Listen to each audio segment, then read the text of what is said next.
भाऊ गाव कोणतं आहे तुमचं? नगर. नगर. तुम्ही पहिले औषधाला आलताय, कसं रिझल्ट चांगला आहे रिझल्ट का? चांगलं आहे. सगळ्यात प्रथम तर तुम्ही इतक्या लांबून परत दुसऱ्यांदा येऊन रिझल्ट सांगितला, त्याबद्दल करण अर्जुन सेवा केंद्र आभारी आहे. आता तुम्ही हे पॉवर प्लस न्यायला आलात, हे एकरी 3 लिटर प्रमाणे पॉक सिस्टम वगैरे आहे.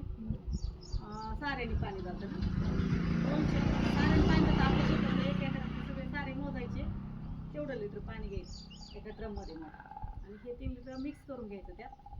आणि दारं धरताना सारा अर्धा गेला की साऱ्याच्या तोंडाशी 1 लिटर सोडायचं. ओके, एका एकराला एवढं 3 लिटर औषध गेलं पाहिजे.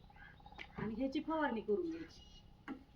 फवारणी करताना दक्षता घ्यायची, रान ओलं पाहिजे. ओके, तुम्हाला 2-3 दिवसातच चांगला रिझल्ट दिसतो आणि 10-11 दिवसात एकदम मस्त रिझल्ट दिसतो. 2-4 दिवसात म्हणजे हलका हलका रिझल्ट दिसतोच. दिसणार ना पाहिलं पाहिजे. अशा भेगा तूप वगैरे घालण्यानं रूप लगेच देत नाही. 10-11 दिवसात खूप छान रिझल्ट. रिझल्ट आल्या मॅडमला कॉल करून सांगा. कारण ओके.